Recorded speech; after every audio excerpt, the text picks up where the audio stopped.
నా ఉచ్ఛ్వాసం కవనం, నా ఉచ్ఛ్వాసం కవనం.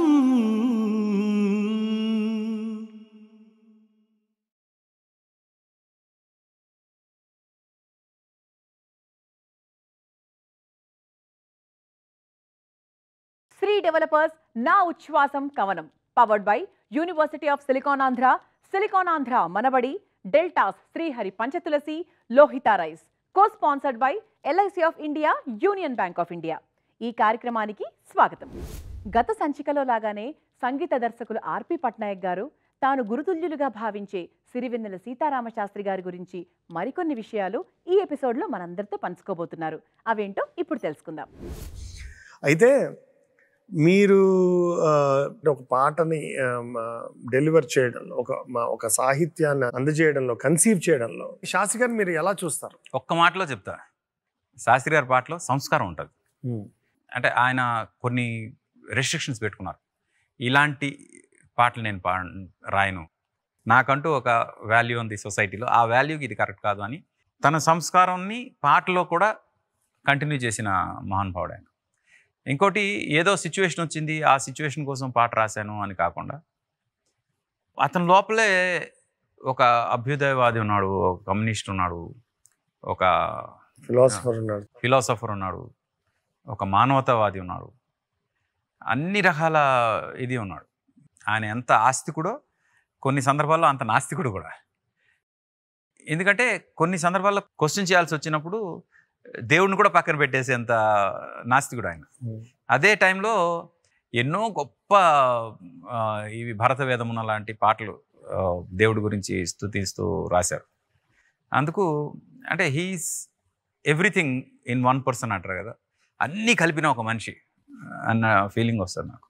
అంటే మీరు ఒక మ్యూజిక్ డైరెక్టర్, ఒక టెక్నీషియన్, మీకు మీరే పెట్టుకున్న పరిమితులకి, నిబంధనలకి లోబడి పనిచేయడం. అంటే మిమ్మల్ని ఒక ట్యూన్ అడుగుతారు, మీరు ఏదో లిమిట్స్ పెట్టుకున్నారు అనుకోండి, కానీ వాళ్ళకి నచ్చట్లేదు అనుకోండి, ఎక్కడో ఒకటి మనకి తీసుకొచ్చి వాళ్ళకి కావాల్సింది ఇచ్చేద్దాం అనిపిస్తుంది కదా, తప్పదు, చేయాల్సి వస్తుంది. అలాంటి పరిస్థితుల్లో కూడా శాస్త్రి గారు కాంప్రమైజ్ అవ్వకుండా పని చేయడాన్ని మీరు ఎలా చూస్తారు? అంటే ఏ పాట వస్తే ఆ పాట కాదు, నాకు నచ్చిన పాటే రాయాలనుకుంటున్నాను అనేది ఎక్స్ట్రీమ్స్ రాయాలనుకున్నప్పుడు కూడా అది మ్యాక్సిమం ఒక సరసం అవుతుందేమో కానీ బూత్ అయితే అవ్వదు. ఎగ్జాక్ట్లీ. అది కూడా శృంగారం ఏ మోతాదులో ఉంటే మనం ఆస్వాదించగలం. అవును, అంతే కదా. కానీ అది ఫ్యామిలీతో విన్నా అందంగా ఉండాలి. అది ఎగ్జాక్ట్. సరసాలు చాలు శ్రీవారు వేళ కాదు అంటే దానిలో ఎంత ఫ్యామిలీనెస్ ఉంది. అది అందులో ఎక్కడో బలరామ కృష్ణలో పాట ఉంటుంది, అమ్మమ్మో ఎన్నున్నాయో నిక్షేపాలు, నమ్మయ్యో నీకేనయ్యో నైవేద్యాలు, ఎట్టా తాకేది చూస్తే మాసే అందాలు. ఒక్క లైన్ చాలండి. ఎట్లా అందులో ఎంత శృంగారం ఉందో అంత డిగ్నిఫైడ్ గా కూడా. అందుకే సంస్కారం అనే పదం చాలా చాలా ఆప్ట్ వర్డ్ అండి అది. మీరు ప్రేమ పాటలకు పెట్టింది పేరు, ట్యూన్లు ఇవ్వడంలో, ఆయన ప్రేమ పాటలు రాయడంలో పెట్టింది పేరు. మరి శ్రీరామ్ లాంటి సినిమాలో పెదవుల్లో పెప్సీ కోలా అంటూ ఆ పాట శాస్త్రి గారి చేత ఎలాగా, ఆ క్రెడిట్ అంతా ఆదిత్య గారే ఇలాంటి సాంగ్ ఒకటి శాస్త్రి గారితో రాయిద్దామని. శ్రీరామ్ డైరెక్టర్ ఆదిత్య. ఓకే. ఆయన వాళ్ళిద్దరికి కూడా ఒక మంచి రిలేషన్ ఉంది. ఆయన కూడా ఒక రకంగా పుస్తకం రాయచ్చు, చాలా ఉంది ఆయన ట్రావెల్. ఇంకోటి మాకన్నా ఎక్కువ గుర్తుంటాయి ఆయనకి ఇలాంటి ఇన్సిడెంట్స్ అన్ని. ఒకసారి మీరు పల్లవి మాకు వినిపిస్తారా కొంచెం? ఇది మాస్ లైన్లో, పెదవుల్లో పెప్సీ కోలా కులుకుల్లో కొక్కో కోలా, పెదవుల్లో పెప్సీ కోలా కులుకుల్లో కొక్కో కోలా, ఒక్కోలా ఉందిర బాలా దిల్ ధడక్ ధడక్ ధడక్లా, ఎవ్రీడే హోలీలా ఉంటుందే మీ వల్ల. మామూలుగా ఇలాంటివి ఆయన రాసేసిన తర్వాత పిలిపిస్తారు డైరెక్టర్ని, మ్యూజిక్ డైరెక్టర్ని పిలిపించి, రండయ్య వినిపిస్తా, పాట రెడీ అయిందని ఇంకా ఇది పెట్టుకుని పాడతారు. ఆయనకంటూ ఒక ట్యూన్ ఉంటుంది, ఎక్కువ మోహన్ రాగంలో ఉంటుంది. పెదవుల్లో పెప్సీ కోలా కుల్కుల్లో కోకో కోలా అని గట్టిగా నవ్వేవాడు. చూసావా, పెప్సీ కోలా కోకో కోలా అని గట్టిగా నవ్వి ఆ తర్వాత మళ్ళీ ఒక్కోలా ఉందిరా బాలా ఇలా చెప్తూ అసలు అది ఒక చిన్న పిల్లడితో మనం మ్యూజిక్ సిట్టింగ్ చేస్తాం అన్న ఫీలింగ్ వచ్చేది. అవన్నీ గుర్తొస్తున్నాయి ఇప్పుడు నిజంగా. Those are all very precious moments అండి యాక్చువల్లీ. అయితే ఇప్పుడు మనకి ట్యూన్కి సాహిత్యం రాయడం, సాహిత్యానికి ట్యూన్ రాయడం, మీరు యూజువల్గా భావానికి ముందే ట్యూన్ చేసుకుంటారు. అంటే సిచ్యువేషన్ ముందు నాకు చెప్తే నేను ట్యూన్ చేస్తారు, కానీ లేదా ముందు సాహిత్యం వస్తే దానికి కూడా ట్యూన్ చేస్తాను యూజువల్గా. అలాంటి రెండో సందర్భం ఏమైనా ఎదురైందా శాస్త్రి గారితో? ముందు ఆయన సాహిత్యం రాసి తర్వాత మీరు ట్యూన్ చేసిన సందర్భం? నాకు అంటే ఇది నేను 100% అథెంటిక్గా చెప్పలేను కానీ but I remember this situation particularly. సాహిత్యం వచ్చింది మా దగ్గరికి. మేము ఆ టైంలో ఒక సినిమాకి రికార్డింగ్ చేస్తున్నాం. మొత్తం మా టీం రికార్డింగ్ ఎలా ఉంటుందంటే మొత్తం keyboard players, sitar player, flute player, chorus singers అందరం ఉంటాం. ఆ టైంలో సాహిత్యం వచ్చింది నా చేతికి. వస్తే ఆ సాహిత్యం ఆన్ ది స్పాట్ కంపోజ్ చేసిన సాంగ్కి అప్పటికప్పుడే మొత్తం ఇన్స్ట్రుమెంటేషన్ అంతా చేసి 2 గంటల్లో రికార్డ్ చేసేసి నెక్స్ట్ డే మార్నింగ్ షూటింగ్ ఉందని పంపించాం. ఆ పాటే చినుకు తడికి చిగురు తొడుగు పువ్వు. ఓ మై గాడ్, అంత సెన్సేషనల్ సాంగ్. అది 2 గంటల ప్రోడక్ట్ అది అంతే. సో మీరు ట్యూన్కి సాహిత్యానికి చేశాను నాకు గుర్తుండి. ఎందుకంటే ఆ టైంలో ఆ సిచ్యువేషన్ అంతా నాకు బాగా గుర్తొస్తుంది. రామనాయుడు స్టూడియోలో మొత్తం మా సింగర్స్ అందరూ, ఎస్పెషలీ ఇక్కడ నేను మెన్షన్ చేయాలి ఒక ఇది, మా కోరస్ సింగర్స్లో అంటే అందరం కలిసి కూర్చొని అంటే పల్లవ చరణం వరకు నేను కంపోజ్ చేసా. అందులో హిందోళంలా సాగే అనే లైన్ ఉంది. నాకు తెలియకుండానే అది హిందోళంలో వచ్చింది ఆ పాట. కానీ మా కోరస్ సింగర్లో ఒక ఆవిడ జయశ్రీ అని, తను బీజిఎంలో మనం పంచమం ఎందుకు చేయకూడదు అనే దాని మీద ఒక చిన్న ఎక్స్పెరిమెంట్ చేద్దాం అంటే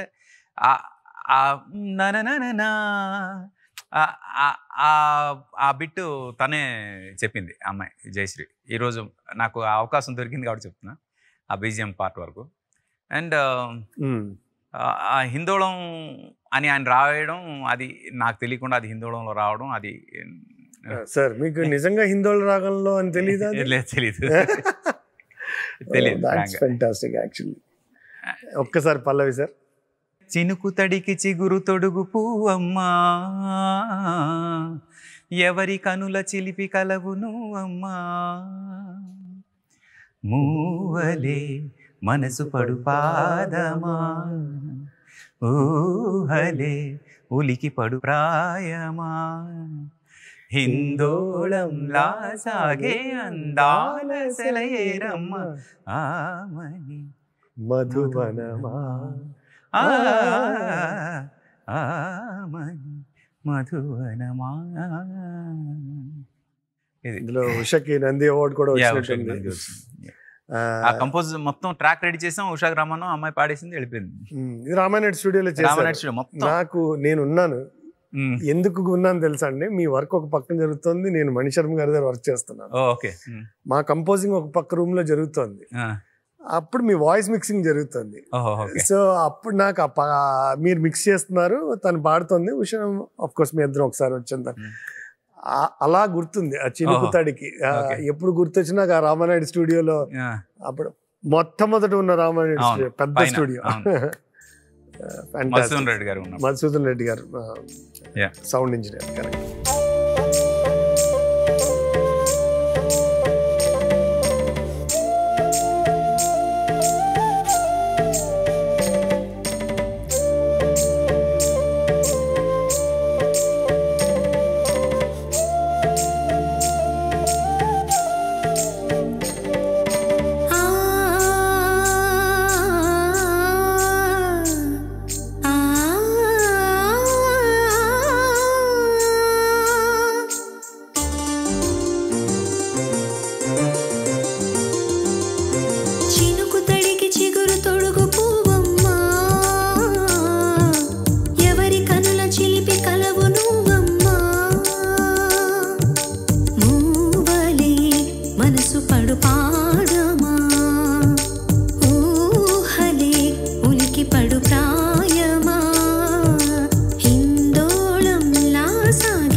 నా ఉచ్ఛ్వాసం కవనం. శ్రీ డెవలపర్స్ నా ఉచ్ఛ్వాసం కవనం powered by university of silicon Andhra Manabadi, deltas Srihari Panchatulasi, Lohitha rice. Co-sponsored by LIC of India, union bank of India. అయితే ఇంతసేపు మీ పాటలు మాట్లాడాం కదా. ఆన్ ద అదర్ హ్యాండ్, మీకు నచ్చిన సీతారాం శాస్త్రి గారి మిగతా సినిమాల్లో పాటలు, other than your compositions and what you song, మీకు శాస్త్రి గారి పాట అనగానే వెంటనే గుర్తొచ్చే పాటలు, నచ్చే పాటలు?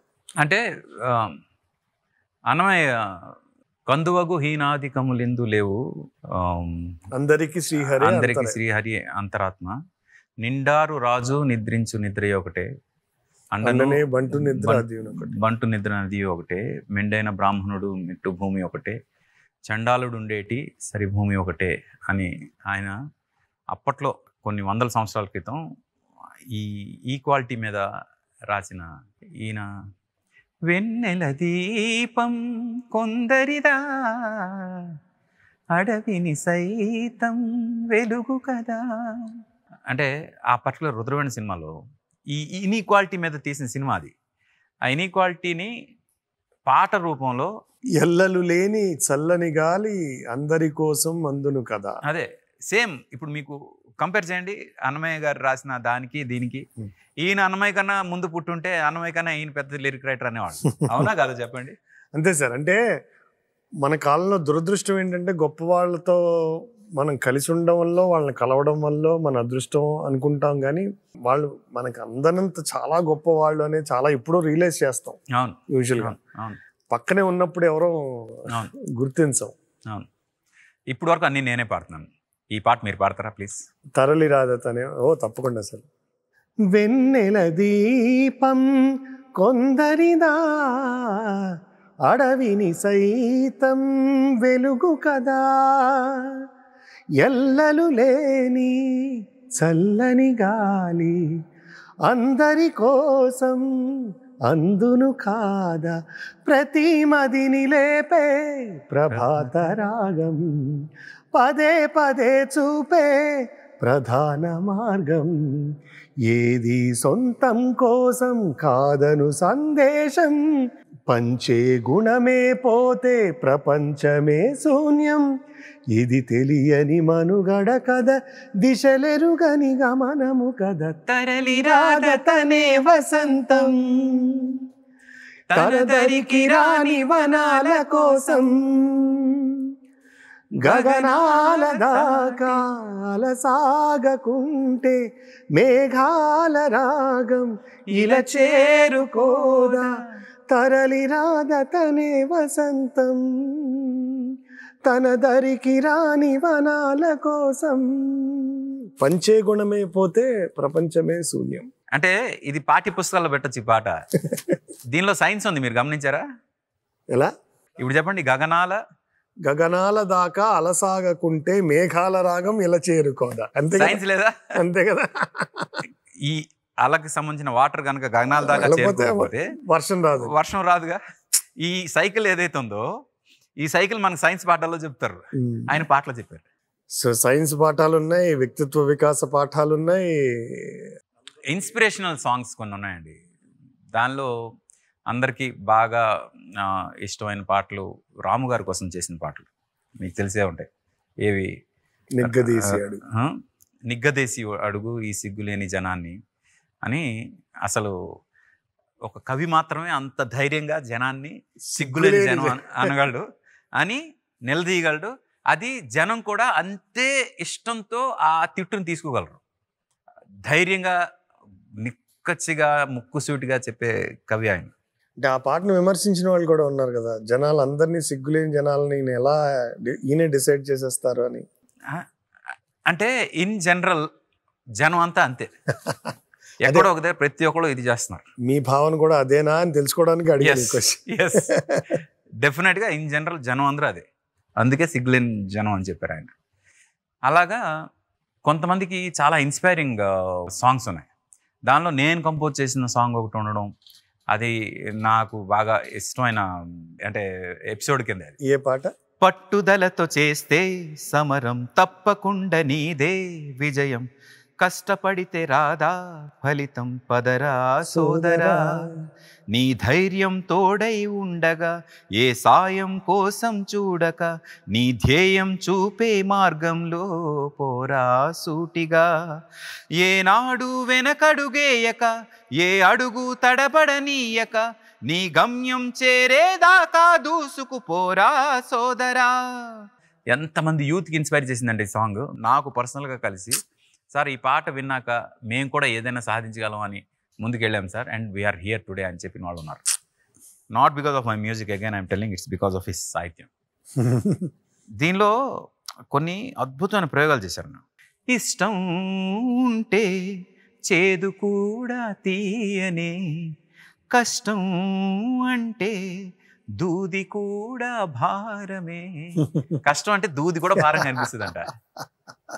ఎలా అలాంటి ఒక ఇన్స్పిరేషను నాకు తెలిసి ఈ కాలంలో ఎవరు ఎంతగా ఇన్స్పైర్ చేయలేదు. అంటే ఒకటి సార్, ఆయన ఈ కాలం రాసిన మొదటి నుంచి కూడా ఆయన ఇన్స్పిరేషనల్ సాంగ్స్ అన్నీ ఇలా ఒకళ్ళకి ఎంతో ఉత్సాహాన్ని ఇచ్చేట. ఇప్పుడు మీరు ఆ మందలో ఒకళ్ళలా ఉండకరా అనే థాటే మనకి మహర్షి పాటలో కూడా ఉంటుంది. సాహసం నా పథం ఆ పాటలో కూడా. అంటే ఒక మాట మీద ఉండి ఒకళ్ళని ఎడ్యుకేట్ చేయాలి అనుకుంటే అలాంటి గురువుల ధోరణి ఇలాగే ఉంటుందేమో. అవునవును, డెఫినెట్గా. అంటే ఈ పాట ఈ సినిమా కోసం కాదు నేను రాస్తుంది, కొంతమంది జీవితాలని ప్రభావితం చేయడం కోసం అనేది ఖచ్చితంగా ఆయన డిసైడ్ అయిపోయారు. అందుకే ఇలాంటి ఇది రాశారు. ఈవెన్ ఒక ఇన్సిడెంట్ నేను మీతో షేర్ చేయాలి. ఇందాక నీ స్నేహం పాట గురించి చెప్తున్నప్పుడు దానికి సంబంధించిన ఒక ఇన్సిడెంట్. నేను ఒక స్టేజ్ మీద ఈ పాట పాడి స్టేజ్ పక్కకు వచ్చాను. ఒక ఆడియన్స్ నుంచి ఒక అబ్బాయి పరిగెట్టుకుంటూ నా దగ్గరికి వచ్చాడు. ఈ పాట మీరేనా చేసింది అని అడిగాడు. నేనే చేశాను. పాడింది మీరేనా? నేనే పాడాను. ఎవరు రాశారు సార్? సీతారామ శాస్త్రి గారు. మీ ఇద్దరికి నేను రుణపడను అండి. ఎందుకు అంటే ఈ పాట వల్ల నేను మళ్ళీ ఈరోజు బతికున్నాను, లేకపోతే ఎప్పుడో చచ్చిపోయేవాడిని అన్న. అతను చెప్పిన దాంట్లో ఆ జెన్యూనిటీ కనిపించింది నాకు. ఎవరో ఒకళ్ళు ర్యాండమ్గా వచ్చి ఏదో ఒకటి చెప్పాల్సిన అవసరం లేదుగా. ఏం చెప్పినా కూడా పాట బాగుందని, చాలా గొప్పగా చేశారు, గొప్పగా పాడారని చెప్పొచ్చు కాదు. నేను బతికి ఉన్నాను అని ఎవరు కల్పించి చెప్పరుగా. బతికి ఉన్నాం కారణం ఇది, అందుకు మీ ఇద్దరికి నేను థ్యాంక్స్ చెప్పాలని. ఇలాంటివి చాలా ఉన్నాయి ఇన్సిడెంట్స్. అయితే నీ స్నేహం టాపిక్ వచ్చింది కాబట్టి అందులోనే ఇంకొక అద్భుతమైన పాట, 1000 కన్నులతో. నీ స్నేహం ఇక రాదు అని పాట గురించి నేను చెప్పాను. ఓ మీరు చెప్పింది మనసంతా నువ్వేలే నీ స్నేహం. నేను మాట్లాడుతుంది నీ స్నేహం సినిమాలో 1000 కన్నులతో. ఆ పాట ట్యూన్ ని 2 సందర్భాల్లోనూ వాడతారు. అబ్బాయి అమ్మాయి వాళ్ళ భాష వేరే ఉంటుంది, కానీ భావాలు ఇద్దరికి నప్పుతూ ఉంటాయి. ఈ పాటకి సంబంధించిన 2 వర్షన్స్ ని మీరు సిరివెన్నెల గారితో ఎలా రాయించుకున్నారు? ఎలా ఒక పల్లవి మాకు పాడి వినిపించి అప్పుడు. ఇది కథ పరంగా ఏంటంటే హీరోయిన్కి హెల్ప్ చేసే హీరో అంటే ఇష్టం, కానీ తనకు ఎదురుగా ఉన్న హీరో అంటే ఇష్టం లేదు. అలాంటి ఒక సందర్భం అనమాట. ఫిజికల్గా కనిపించే హీరో ఎవరైతే ఉన్నాడో అతనంటే హీరోయిన్కి ఇష్టం లేదు, కానీ అదే హీరో తనకి కనిపించకుండా హెల్ప్ చేస్తున్నాడు. ఆ అబ్బాయి అంటే ఇష్టం. అబ్బాయి కోసం అమ్మాయి వెతుకుతుంటుంది. ఆ అబ్బాయి నేనే అని వీడు పాడుతుంటాడు, కానీ ఈ అమ్మాయి అబ్బాయిని చూడకూడదు. చూస్తే వీడు వాడు ఒకడైతే డెఫినెట్గా ఈ అమ్మాయి వీడిని ఏమైనా హేట్ చేస్తుందేమో అనే ఫీలింగ్తో వీడు అమ్మాయిని తప్పించుకుంటూ తిరుగుతాడు. అందుకే ఎప్పటికీ నా ఎదుటే నిలుచున్నది నువ్వైనా, చెప్పుకునే వీలుందా ఆ సంగతి ఎప్పుడైనా, రెప్పదాటిరానని స్వప్నమేమి కానని, చెప్పుకుంటే నేరమా తప్పుకుంటే న్యాయమా, ఒక్కసారి అయినా చేయి అందించి వింత దూరాన్ని కరిగించుమా. మీరు చెప్పిందంతా వచ్చేసింది ఆ చరణంలో. అమ్మాయి అది అంటుంటే ఆడు పాపం ఆ పక్కనే ఉంటాడు, కానీ అమ్మాయికి కనిపించకూడదని పారిపోతుంటాడు. పిక్చరేషన్ కూడా చాలా కష్టం. రెప్పదాటి రాని స్వప్నమేనని. అంటే కథ మొత్తాన్ని చెప్పాక సెల్యులర్ లెవెల్లో అవకాశం పడితే కానీ ఇలాంటి సాహిత్యం రాదు. 1000 కన్నులతో వేచి చూస్తున్నా, తెరచాటు దాటి చేరదా నీ స్నేహం, కోటి ఆశలతో కోరుకుంటున్నా, కరుణించి ఆదరించదా నీ స్నేహం. ప్రాణమే నీకు కానుకంటున్నా మన్నించి అందుకోవనేస్తమా. వేయి కన్నులతో వేచి చూస్తున్నా తెరచాటు దాటి చేరదా నీ స్నేహం. Super super sir, super. మీ ట్యూన్ అంతే హృదయంగా ఉంది, ఆ మాటలు అంతే పర్ఫెక్ట్గా ఉన్నాయి, అంటే హృదయాన్ని తాకేలాగా ఉన్నాయి. ఇప్పుడు మీరు చూడండి ఎంత సింపుల్గా, ఏ హడావిడి లేదు, వాయిద్య పరికరాలు ఏం లేవు, ఆర్కెస్ట్రా లేదు, కానీ ఆ ట్యూన్ అంత బాగుంది, ఆ ట్యూన్కి రాయబడిన సాహిత్యం అంత గొప్పగా ఉంది. ఎందుకు సరే ఆ హడావిడి ఇంకేం అవసరం లేదు, మీరు మంచి గొంతుతో పాడుతున్నారు. It will take you to another world basically. అంటే మోర్ దెన్ దట్ రెమినిసెన్స్ అంటారు చూడండి, జనంలో తెలియకుండా ఆ పాటలు వినే రోజులు గుర్తొచ్చి ఆడియన్స్ దానికి కనెక్ట్ అయిపోతారు. నేనేమంటున్నాను సార్, తెలియని వాళ్ళకి కూడా ఒకసారి సపోజింగ్ దట్ ఈ పాట వినలేని వాళ్ళకి కూడా మీరు వినిపించితే కూడా చెవులకి ఎంతో హాయిగా ఉండదా? మంచి ట్యూన్, మంచి సాహిత్యం, హాయిగా పాడితే బాగుంది, సూదింగ్గా ఉంది అనేలాగే ఉంది కదా. So that's what I mean. Sir మీ కెరీర్లో ఇంకొక పెద్ద హిట్ నే తొలిసారిగా కలగన్నది నేనే కదా, ఇవన్నీ మీ కాంబినేషన్లో ఎలా వర్కౌట్ అయ్యా అనేది ఒకసారి ఆలోచిస్తే చాలా సర్ప్రైజింగ్గా ఉంటుంది. సంతోషం సినిమాలో ఒకసారి ఆ పల్లవి మీ నోట్లోంచి విని దానికి సంబంధించిన ఎక్స్పీరియన్సెస్ షేర్ చేసుకుంటారా? నే తొలిసారిగా కలగన్నది నిన్నే కదా, నా కళ్ళెదురుగా నిలుచున్నది నువ్వే కదా. అంటే సంగీతం సాహిత్యం ఎలా కలిసిపోయాయో, చాలా మంచి కాంబినేషన్ అది. ఇది ఫస్ట్ ట్యూన్ చేస్తే దానికి లిరిక్ రాశారు శాస్త్రి గారు. ఇది ట్యూన్ చేసినప్పుడు నేను ఒక ఫ్లూట్ బీట్తో స్టార్ట్ చేయాలని, దానికి దశరథ నేను కూర్చున్నప్పుడు దౌ దౌ దౌ దౌ దౌ దౌ దౌ దౌ దౌ దౌ దౌ దౌ అని కంపోజ్ చేశా ఈ పాట. ఎలా అంటే అది శాస్త్రి గారు లిరిక్ వచ్చేంత వరకు కూడా మేము దాన్ని దౌ దౌ పాట అనేవాళ్ళం. అంటే దశరథ్ అలాగే గుర్తుండేది. అయితే శాస్త్రి గారు లిరిక్ రాగానే ఇంకా మొత్తం అవన్నీ ఎగిరిపోయాయి. ఎందుకంటే నే తొలిసారిగా కలగన్నది నిన్నే కదా అనేది అక్కడే పడిపోతారు. దీనిలో గొప్పతనం నాకేమనిపిస్తుంది అంటే గర్వంగా కూడా అనిపిస్తుంది. ఇద్దరు మగవాళ్ళు ఆడవాళ్ళలాగా ఫీల్ అయ్యి ఒకళ్ళు కంపోజ్ చేస్తే ఒకరు రాశారు. దానిలో 100% ఫెమినిటీ ఉంటుంది. మీరు ఫస్ట్ గమనించాల్సింది ఆడతనం ఉంది కాబట్టే అంత అందంగా ఆ హృదయంగా మొత్తం అందరూ లేడీస్ ఈరోజు ప్రతి కాంపిటీషన్లో పాడుకునే స్థాయికి వచ్చింది ఆ పాట. కరెక్ట్. సాహిత్యం పరంగా 2 ఎక్స్ట్రీమ్స్, ఒక్కొక్క అక్షరం తేడాతో చెప్పడం అనేది ఇంపాసిబుల్ అండి. పేరులో ప్రణయమా తీరులో ప్రళయమా. పేరు తీరు ఒక అక్షరం మారిందా? ప్రణయం ప్రళయం ఒక అక్షరం మారిందా? పేరులో ప్రణయమా తీరులో ప్రళయమా. ఇంకేం చెప్తారు చెప్పండి? ఒక్కొక్క అక్షరం మార్చి మొత్తం 2 ఎక్స్ట్రీమ్స్ చెప్పగలిగిన మహానుభావుడు ఆయన కన్నా ఇంకెవరు?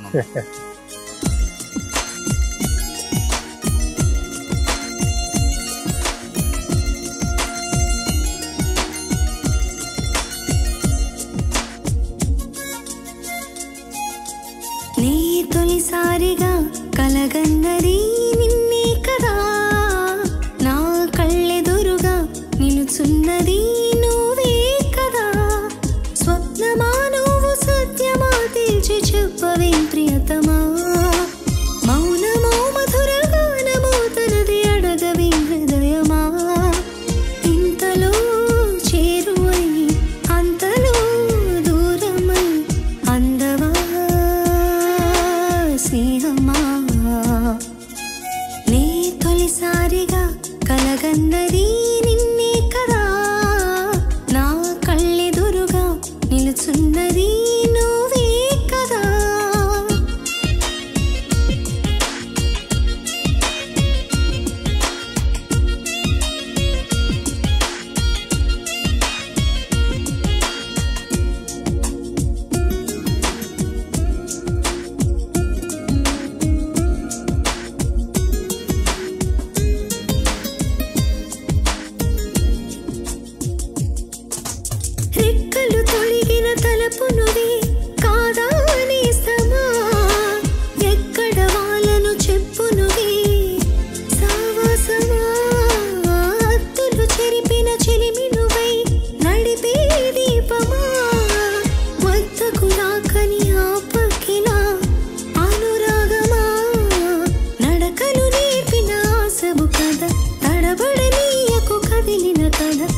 ఏనాటికి ఆపవు కదా నీ బాటేమిటో ఏ జంటకి చూపవు కదా తెంచుకో నీవు పంచుకో నీవు ఇంత చలగాటమా చెప్పుకో నీవు తప్పుకో నీవు నీకు ఇది న్యాయమా పేరులో ప్రణయమా తీరులో ప్రళయమా పంతమా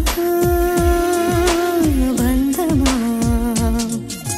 నీ ఆటేమిటో ఏనాటికి ఆపవు కదా నీ బాటేమిటో ఏ జంటకి చూపవు కదా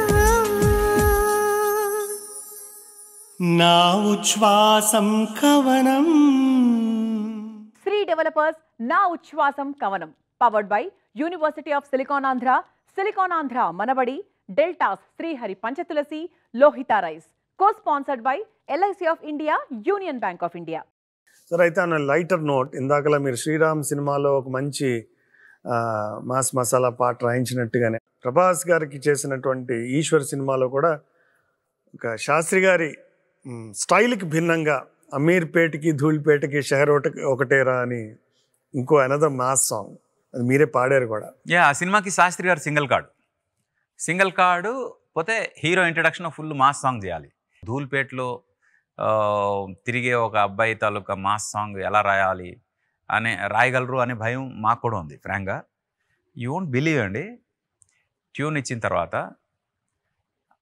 ఆయన లిటరల్గా తెలంగాణలో మాండలికంలో ఏమేం పదాలు వాడతారో, ఎలా వాడతారో, ఏం చేస్తారు అవన్నీ కూడా చాలా రోజులు దాని మీద స్టడీ చేసి అవన్నీ అయిన తర్వాత నేను రాశానని పట్టుబెట్టారు. ఎక్స్టెన్సివ్గా రీసెర్చ్ చేసి కేవలం ఒక పాట కోసం ఒక భాష మాండలికం మొత్తం నేర్చుకోవాల్సిన అవసరం వచ్చింది. అంటే ఊరికనే ఏదో పాట రాసేయచ్చు కదా, అలా రాయలేదు ఆయన. మీకు కొన్ని పదాలు వినిపిస్తా చూడండి దీనిలో. ఢమ్ ఢమ్ ఢమ్ డోలు బజా షోరు మచా ధమ్ ధమ్ అధమ్ చైర చిచ్చా మస్తు మజా. చిచ్చా అనే పదం తెలంగాణలోనే వాడతారు, పిల్లలు ఫ్రెండ్స్ మధ్యలో వాడతారు, చైర చిచ్చా మస్తు మజా అని. అమీర్పేటకి ధూల్పేటకి షహర్ ఒకటేరా, కార్లకైనా కాళ్ళకైనా సడకొకటేరా, ఎవడి కలల కోటకి మహారాజు వాడేరా, ఎగిరి పడే నవాబ్గిరి చెల్లదు పోరా. కొన్ని కంపారిజన్స్ ఎంత గొప్పగా వాడారంటే, మేము మాస్ లైఫ్ స్టైల్ మాది ఎలా ఉంటుందంటే మీరెవ్వరూ అసలు మా రేంజ్కి రాలేరు అన్నట్టు. అది దేవుడైన మనలా ధీమాగా తిరగగలడా, కోవెలొదిలి వీధిలో పడి, చిరంజీవి అయినా సినిమాలు చూడగలడా, మొదటి ఆట క్యూలో నిలబడి, బోనాల్ జాతరలో చిందులెయ్యగలరా, హోలీ రంగులతో తడిసి నవ్వగలరా, గొప్ప గొప్ప వాళ్ళెవరైనా. అసలు యు జస్ట్ ఇమాజిన్, అంటే అందరికన్నా మేము గొప్ప అని ఆ మాస్ వాళ్ళ స్టేట్ ఆఫ్ మైండ్ ఎలా ఉంటుంది అని అక్కడ ఆయన చెప్పడం, ఏరియాలతో సహా ఆ పదాలతో సహా అన్నీ. That is something. అంటే ఏదో పాట రాసేయాలి అనుకుంటే కాదు, నాకు ఇచ్చిన పనికి 100% నేను ఎలా ఇవ్వాలి అనే దాని మీద ఆయన చేసే ఇదేదైతే ఉంది. పైగా ఆయన ఎవరికి ఆన్సరబుల్ కాదు, నేనే ఆన్సరబుల్ అనే పరిస్థితులు రాస్తారు. అంతే. అంటే ఇది రేపు నేను విన్నప్పుడు నాకు నేను ఎందుకు రాశాను అనే ఫీలింగ్ రాకూడదు అని. Super sir. అయితే మీరు దర్శకులుగా అయిన తర్వాత సిరివెన్నెల గారితో ఎందుకని ఎక్కువ పని చేయలేదు? యాక్చువల్లీ నేను దర్శకుడిని అయిన తర్వాత నాకు సాంగ్స్ చాలా లిమిటెడ్ అయిపోయాయి. ఏ ఒకటో రెండో పాటలు చాలా సిచ్యువేషనల్గా వచ్చే పాటలే తప్పితే పాటల కోసం సినిమాలాగా ఏమి చేయలేదు. అంటే ఎప్పుడైతే మ్యూజికల్ ఫిల్మ్ కాదో దానికి బడ్జెట్ తక్కువ ఉంటుంది. బడ్జెట్ తక్కువ ఉన్నప్పుడు శాస్త్రి గారు లాంటి ఒక పెద్ద రైటర్తో రాయించడం కష్టం అవుతుంది. ఆర్పి గారు అడిగితే బడ్జెట్ కన్స్టెంట్ అవుతుందంటారా? అంటే నేను ఆయనకి ఇచ్చే గౌరవం ఉండాలిగా. ఆయన నా కోసం ఫ్రీగా కూడా రాస్తారు, బట్ నేను ఆ గౌరవాన్ని తగ్గించుకోదలుచుకోలేదు. మీరు పనిచేసిన సిరివెన్నెల గారితో మీకున్న ఎక్స్పీరియన్స్ ప్రకారం, అనుబంధం ప్రకారం, మీరు వారిని చూసిన వారి వర్కింగ్ స్టైల్ ప్రకారం ఇప్పుడు జనరేషన్ నేర్చుకోవాల్సింది ఏంటి? ఏం చేస్తే సిరివెన్నెల గారి మార్గాన్ని అనుసరించడానికి సాధ్యం పడుతుంది? అంటే దానికి ఒక విజన్ ఉండాలండి. విజన్ ఎలా అంటే, మామూలుగా ఒక పాట రాసినప్పుడు ఆ పాట ఇప్పుడు ఈ సిచ్యువేషన్కి కరెక్టా కాదా, ఈ సిచ్యువేషన్కి ఇది కరెక్ట్గా ఉంటే చాలు అనుకుని రాసేవాళ్ళు కొంతమంది ఉంటారు. ఈ సిచ్యువేషన్ కరెక్ట్ అయినా కాకపోయినా ఆ డైరెక్టర్ ఓకే చెప్తే చాలు అని రాసేవాళ్ళు ఇంకొంతమంది ఉంటారు. ఈ సిచ్యువేషన్కి యాప్టా, డైరెక్టర్ ఓకే అన్నాడా లేదా, పాట పాడుకోగలిగేలా ఉందా లేదా, ఇలా రాసేవాళ్ళు కొంతమంది ఉంటారు. కానీ శాస్త్రి గారు ఏంటంటే ఈ సినిమాకి యాజ్ ఎ హోల్ ఈ పాట కరెక్టా కాదు, సిచ్యువేషన్ కాదు, ఈ సినిమాకి యాజ్ ఎ హోల్ ఈ పాట కరెక్టా కాదు అని ఫస్ట్ ఆలోచిస్తారు. సరే అలా కరెక్ట్ అయింది అనుకున్నాం. ఇప్పుడు ఈ డైరెక్టర్ థాట్ ప్రాసెస్కి ఈ పాట కరెక్టా కాదు. సెకండ్, ఇది ఫస్ట్ది అయితే అందరూ మిస్ అవుతారు. డైరెక్టర్ థాట్ ప్రాసెస్ కరెక్టా కాదని కొంతమంది అయితే డెఫినెట్గా మెయింటైన్ చేస్తారు. కానీ ఈ పాట రేపటి సొసైటీ మీద ఎలాంటి ఇన్ఫ్లుయెన్స్ క్రియేట్ చేయబోతుంది, ఆ ఇన్ఫ్లుయెన్స్కి ఈ పాట ఉపయోగపడుతుందా లేదా అనేది కూడా ఆయన థాట్ ప్రాసెస్లో ఉంటుంది. యూనో అంటే ఇప్పుడు ఇవన్నీ ఫ్యాక్టర్స్ కూడా ఆలోచించి ఒక ఇమోర్టల్ సాంగ్ని క్రియేట్ చేయాలి అని ఒక తపన ఉంటుంది చూడండి. దట్ ఈస్ వాట్ శాస్త్రి గారు ఈజ్. ఇవన్నీ ఆలోచించాలి శాస్త్రి గారు లాగా అంటున్నాను నేను, ఈ యంగర్ జనరేషన్. అయితే సార్, టోటల్గా సిరివెన్నెల గారి contribution to the film industry, Telugu film industry, ఒక 3.5 దశాబ్దాల ఆయన ప్రయాణంలో తెలుగు పాటకి ఆయన చేసిన సేవ, తెలుగు వాళ్ళకి ఆయన ఇచ్చిన బహుమతి, ఈ మొత్తం జర్నీని సంక్షిప్తంగా, క్లుప్తంగా మీ వర్డ్స్లో చెప్పాలి అంటే, మీ భావనలో చెప్పాలి అంటే ఏం చెప్తారు? చాలా పెద్ద క్వశ్చన్, ఇంత తక్కువలో చెప్పమంటున్నారు మీరు. ఎంతోమంది లైఫ్ని ఇన్స్పైర్ చేయడానికి వచ్చిన ఒక కారణ జన్ముడు ఆయన, ఒక మాటలో చెప్పాలంటే. అంటే ఏదో సినిమాలకు పాటలు రాయడానికి రాలేదు, తనకేదో సాహిత్యం వచ్చని ప్రపంచాన్ని చూడడానికి రాలేదు. అంటే నేనేమీ సాధించలేను జీవితంలో అనుకునేవాళ్ళు ఈరోజు ఆయన పాటలు విని చాలా పెద్ద పెద్ద స్థాయిలో ఉన్నవాళ్ళు ఉన్నారు. అలాగే చనిపోవడానికి రెడీ అయిన వాళ్ళు కూడా ఆయన పాటలు విని మళ్ళీ బతకాలి అనే ఒక ధైర్యం తెచ్చుకున్న వాళ్ళు ఉన్నారు. అంతకన్నా కావాల్సిందే ఉంది ఒక కారణ జన్ముడికి. ఆయన అందుకే పుట్టాడు. ఒక గురువు ఒక మనిషిని ఎలా బతకాలో చెప్పగలడు. ఈ గురువు ఎందుకు బతకాలి, ఏ స్థాయిలో బతకాలి అనేది చెప్పారు ఈయన. అందుకు కారణ జన్ముడు ఆయన. ఒక చిన్న ఇన్సిడెంట్ చెప్తా. నా ఫ్రెండ్ తిరుమల నాగని, తను నాకు డైలాగ్ రైటర్. తన లైఫ్ అంబిషన్ శాస్త్రి గారిని ఒకసారి చూడాలని. తనకి చెప్పకుండా తన బర్త్డే నాడు ఒకరోజు సరదాగా అలా వెళ్దాం పదా అనుకుని తీసుకెళ్ళి డైరెక్ట్ శాస్త్రి గారి ముందు తీసుకెళ్ళి నిల్చోబెట్టా. ఒక్కసారి అలా ఉండిపోయాడు ఆ మనిషి షాక్లో. ఎందుకంటే శాస్త్రి గారు అంటే అంత ఇష్టం తనకి.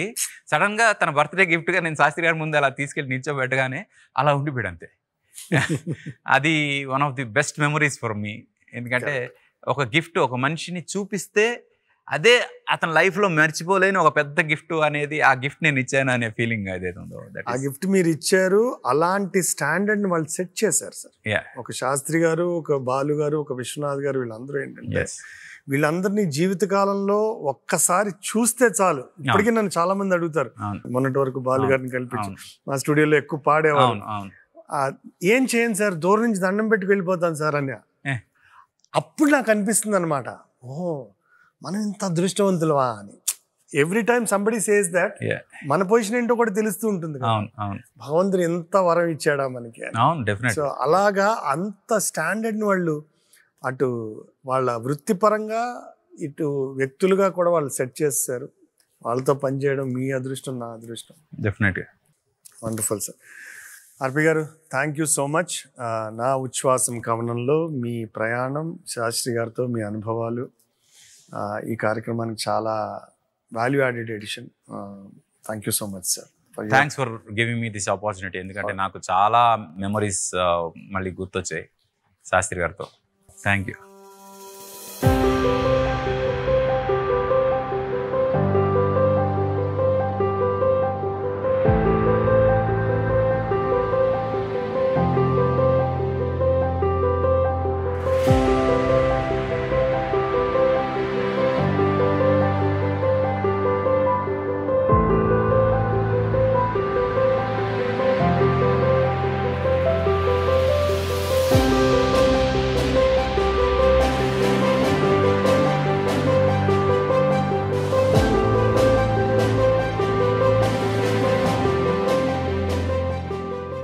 పాటగా ఎంత గొప్ప పాటలు రాశారని నేను ప్రత్యేకంగా చెప్పక్కర్లేదు. కొన్ని పాటలు ఆనందాన్ని కలిగింపజేస్తుంటాయి, కొన్ని పాటలు ఆలోచింపజేసేలా ఉంటాయి. నాతో సమకాలీనం కొంతమంది ఉంటారు, నెక్స్ట్ తరంలో ఇంకొంతమంది ఉంటారు, ఆ నెక్స్ట్ ఇంకొంతమంది ఉంటారు. ఎప్పటికి కూడా ఇచ్చే వాళ్ళ ఒక దృక్పథాన్ని, వీళ్ళ యొక్క ఆలోచన విధానాన్ని, వీళ్ళ ఆలోచన సంవిధానాన్ని ఇన్ఫ్లుయెన్స్ చేయగలిగిన ఒక గొప్ప రచయితగా ఎప్పటికీ మిగిలిపోతారు ఆయన. చాలా బాగా చెప్పారండి. నా ఉచ్ఛ్వాసం కవనం, నా ఉచ్ఛ్వాసం కవనం.